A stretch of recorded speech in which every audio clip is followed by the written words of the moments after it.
تھوڑا سا اس کے بارے میں کچھ باتیں میں آپ کو بتانا چاہتا ہوں.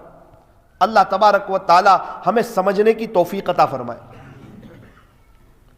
مغل کے جو آخری بادشاہ گزرے، ان کے دور میں ایک شخص نے نعوذ باللہ تاجدار مدینہ حضرت محمد الرسول اللہ صلی اللہ علیہ وسلم اور آپ کی پیاری اور لاڈلی اور چہیتی بیٹی، جنت کی عورتوں کی سردار، وفاطمۃ سیدۃ نساء اہل الجنہ، کہ فاطمہ یہ جنت کی عورتوں کی سردار ہے. ایک شخص نے کیا کیا ہمارے نبی کی شان میں اور حضرت فاطمۃ الزہرا رضی اللہ عنہا کی شان میں بہت بے ادبی کی، برے الفاظ کہے اور نازیبا باتیں کہی. اب مغل کے آخری بادشاہ تھے، اس زمانے میں قاضی ہوا کرتے تھے، جج، ان کا ایک دورہ تھا. قاضی کی عدالت میں یہ مقدمہ پیش ہوا تو انہوں نے کہا کہ بھائی اسلامی حکومت ہو اور ایک اسلامی نظام ہو تو یہ برداشت نہیں کیا جا سکتا کہ کوئی پیارے نبی کی شان میں گستاخی کرے. اور یہ تو ہمارے بہت سے ہمارے غیر بھائی دوسرے دھرم والے بھی کہتے ہیں کہ کوئی کسی دھرم کے بڑے آدمی کے بارے میں کچھ نہ بولے، ان کے شاعر کے بارے میں کچھ نہ بولے. اب اس نے تو نازیبا باتیں کہی، بری بھلی باتیں کہی. قاضی کے سامنے سارا واقعہ پیش کیا. قاضی نے فیصلہ کیا کہ یہ فیصلہ ہے کہ فلاں تاریخ کو فلاں وقت ان کو پھانسی کی سزا دی جائے گی. اب جب وہ دن آ گیا، وہ گھڑیاں آ گئی، پھانسی دینے کا وقت آ گیا تو ایک غیر نے، اللہ کے نافرمان نے ایک جگہ پر لوگوں کو جمع کیا، اکٹھا کیا کہ ہم اس کا ساتھ دیں گے. یوں نعوذ باللہ، جس نے حضور کی شان میں اور حضرت فاطمۃ الزہرا رضی اللہ عنہا کی شان میں گستاخی کی نا، ہم اس کا ساتھ دیں گے. ساتھ کیسے دیں؟ تو سب سے پہلے اس نے کچھ لوگوں کو جمع کیا اور اس شخص نے، جس کا نام بھی لکھا ہوا ہے مجھے اچھی طریقے پہ یاد نہیں، اس نے سب سے پہلے پتنگ چگایا کہ نعوذ باللہ یہ گستاخ رسول کے ہم ساتھ ہیں. پتنگ چگا کے اس کا اعلان کیا کہ ہم ان کے فالوورز ہیں، ہم ان کے ماننے والے ہیں، ہم ان کی پارٹی میں ہیں. اور وہ ایک نیا طریقہ اور وہ ایک نئی رسم اور وہ ایک نئی چیز، وہ ہر سال اس کی یاد میں تیزی پکڑتی گئی اور پھر وہ چیز ماحول میں تبدیل ہوئی. اس کو غیروں نے اپنا تہوار بنایا اور پتنگ بازی کا سلسلہ شروع ہوا. پتنگ چگانا یہ نعوذ باللہ اس بات کی دلیل ہے کہ یہ بندہ دل سے یوں کہنا چاہتا ہے کہ ہم وہ گستاخ رسول کے ساتھ ہیں. اب یہ چیز موت کے وقت اٹیک نہ کرے تو کیا کرے؟ اور انسان اپنی باتوں کو فخر سے یاد کرتا ہے. ایک دور تھا ہم بھی پتنگ چگاتے تھے، ایسے چگاتے تھے، کننے باندھتے تھے، یہ کرتے تھے، وہ کرتے تھے، ٹیریس پہ چلے جاتے تھے. فخر سے اس کو یاد کرتا ہے. گناہ کرنا گناہ ہے اور اس گناہ کو ظاہر کرنا یہ اور بھی بڑا گناہ ہے کہ اللہ تعالیٰ ستاری کا معاملہ کر رہے ہیں اور تو اس کو ظاہر کرتا ہے، تو اس پر جرأت بتاتا ہے.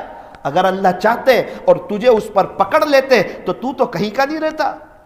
اور انسان ہے کہ اس پر جرأت کرتا ہے اور وہ پرانی باتوں کو یاد کر کے مزے لیتا ہے. روتا نہیں، استغفار نہیں کرتا، افسوس نہیں کرتا، کچھ صدقہ نہیں نکالتا، 2 رکعت صلاۃ التوبہ کی نہیں پڑھتا، بلکہ اس کو یاد کر کے مزے لیتا ہے کہ ایک دور میں ہم بھی ایسے پتنگ جگاتے تھے.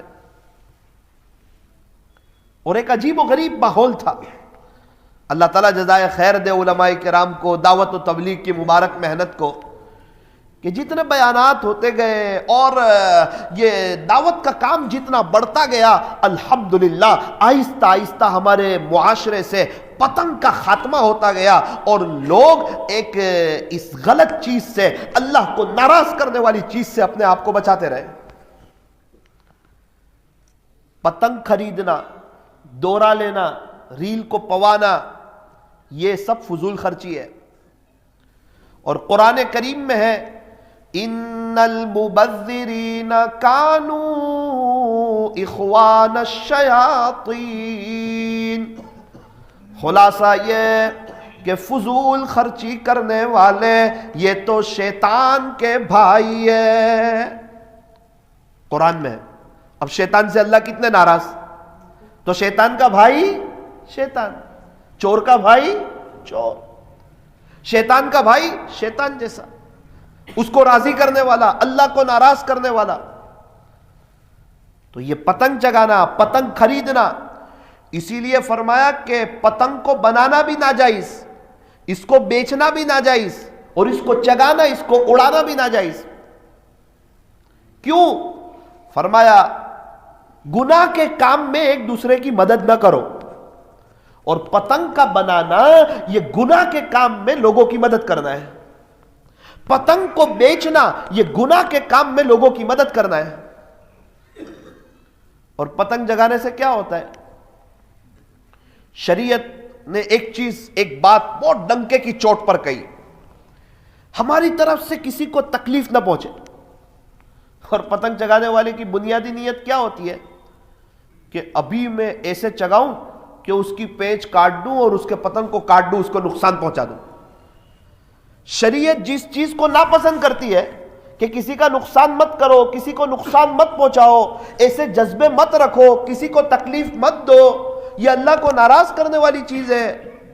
اور یہ چگانے کی نیت ہی ہے کہ میں سب کے جو ہے پتنگ کو کاٹوں اور اس کی پیچ کو کاٹوں اور اس کے دل کو تکلیف پہنچاؤں اور اس کا نقصان کرواؤں۔ اور کتنے پرندے زخمی ہوتے ہیں، بیچارے ہوا میں اڑ رہے ہوتے ہیں، چونکہ وہ پورا سال اڑتے ہیں، ان کو تھوڑی پتا نا کہ آج گیروں کا تہوار ہے، وہ بیچارے اپنی چال اڑتے ہیں، زخمی ہو جاتے ہیں۔ گزشتہ سال آپ نے پڑھا ہوگا، تقریباً نیوز میں یا اخبار میں آیا تھا، 4000 سے زائد پرندے زخمی ہوئے تھے صرف گجرات میں، اور 16 کے قریب لوگوں کا انتقال ہوا تھا صرف گجرات میں۔ بے قصور لوگ بائک پر جا رہے ہیں، وہ دورہ جو ہے وہ تیز تھا اور ان کی گردن پہ اس زور سے لگا کہ مسئلہ ہو گیا۔ اس لیے فرمایا کہ ایسا ماحول ہو تو ہم بھی ذرا چوکنا رہے۔ اللہ تعالیٰ نے ہمیں دماغ دیا ہے، عقل سلیم دی ہے کہ بھائی جب ان کی اس تہوار کا دن ہو اور پتنگ چگ رہے ہو تو ہم کیا کریں؟ فرمایا کہ اپنی بائک آہستہ چلائیں۔ اللہ تعالیٰ نے ہمیں سمجھ دی ہے، اپنے بچوں کو آگے نہ بٹھائیں، اپنے بچوں کو پیچھے بٹھائیں، آہستہ چلائیں، سیفٹی کے ساتھ چلائیں، دیکھ کر کے چلائیں۔ کیوں؟ اللہ نے ہمیں سمجھ دی ہے۔ کنواں ہو اور اس میں جان بوجھ کے گر جانا، ہمارے یہاں کہتے ہیں نا ایکسیڈنٹ ہو گیا تو شہادت کی موت، اور اگر وہ 120 پہ چلا رہا ہو نا تو علماء کو پوچھنا شہادت کی نہیں، خودکشی کی موت۔ ایک جگہ ہے وہاں گاڑی 60 پر چلانا الاؤ ہے، اور دماغ کہتا ہے بہت حد ہو گئی تو 80 کی سپیڈ، اور 120 پہ چلائے تو 10 منٹ جلدی بھی پہنچ سکتا ہے اور اوپر بھی پہنچ سکتا ہے۔ ایک شخص نے رکشہ والے کو کہا کہ بھائی ہمیں جلدی جانا ہے، جلدی پہنچنا ہے۔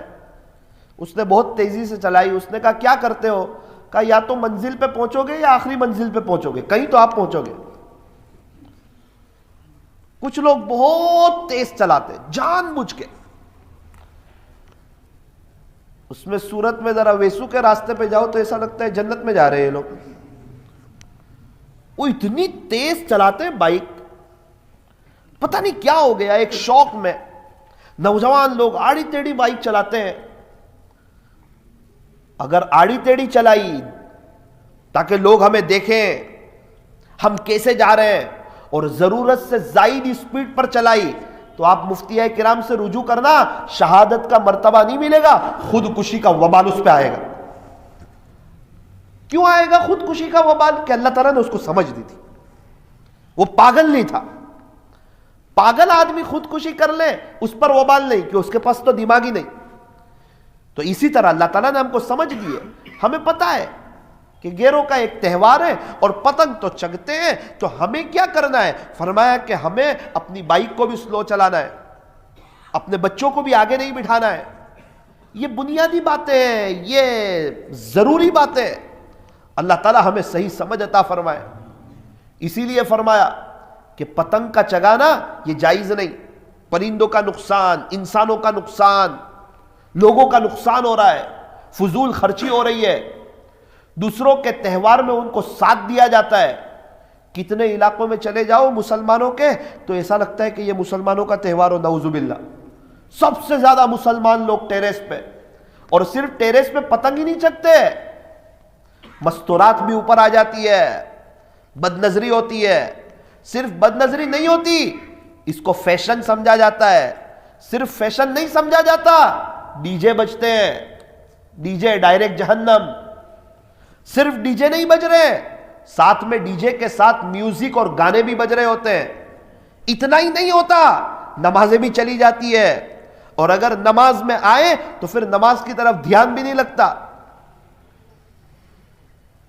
کتنے لوگ ہیں عصر کی نماز چھوڑ دیتے، ظہر ان کی چلی جاتی ہے، فجر کی نماز میں یہ اٹھتا نہیں، اور پتنگ چگانے کا شوق ہے، تہجد میں اس کی آنکھ کھل جاتی ہے، اپنے پتنگ کی دوری صحیح کرتا ہے، تیاری کرتا ہے۔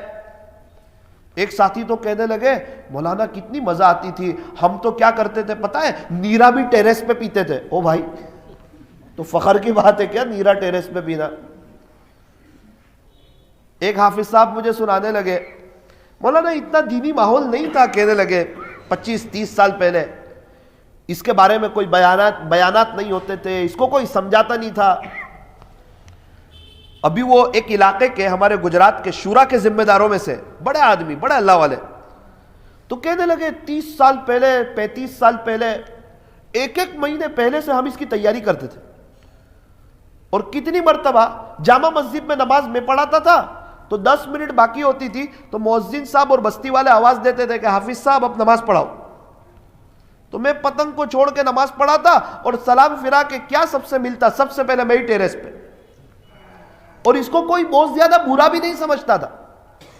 اور مسجد کے ٹیریس پہ بھی پتنگ آتے تھے، اور وہاں سے کوئی پتنگ تو لے نہیں سکتا تھا، لیکن چونکہ میں نماز پڑھاتا مؤذن صاحب مجھے کچھ کہہ بھی نہیں سکتے، تو میں نماز کا سلام پھیر کے ٹیریس پہ جاتا اور سارے پتنگ لے لیتا اور وہ پتنگ چگاتا، تو مجھے پتنگ کا خرچہ بھی نہیں ہوتا۔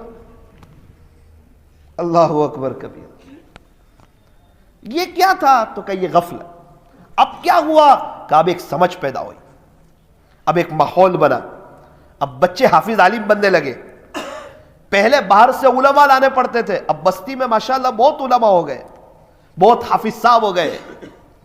یہ سب ایک ماحول بنا۔ بہت سے لوگ کہتے ہیں مولانا ہم تو نہیں چگاتے، لیکن بچے چھوٹے ہیں انہیں چگانے دو، یہ گناہ کے کام میں آپ ان کو ساتھ دے رہے ہیں، یہ اللہ کو ناراض کرنے والی چیز ہے، اللہ کو ناراض نہیں کرتے۔ یہ بچے فضول خرچی کر رہے ہیں، اس میں آپ ان کو ساتھ دے رہے ہیں۔ قرآن کریم میں اللہ تعالیٰ ارشاد فرماتے ہیں یا ایھا الذین آمنوا، اے ایمان والو، قوا انفسکم واہلیکم نارا، تم اپنے آپ کو اور اپنی فیملی کو جہنم کی آگ سے بچاؤ۔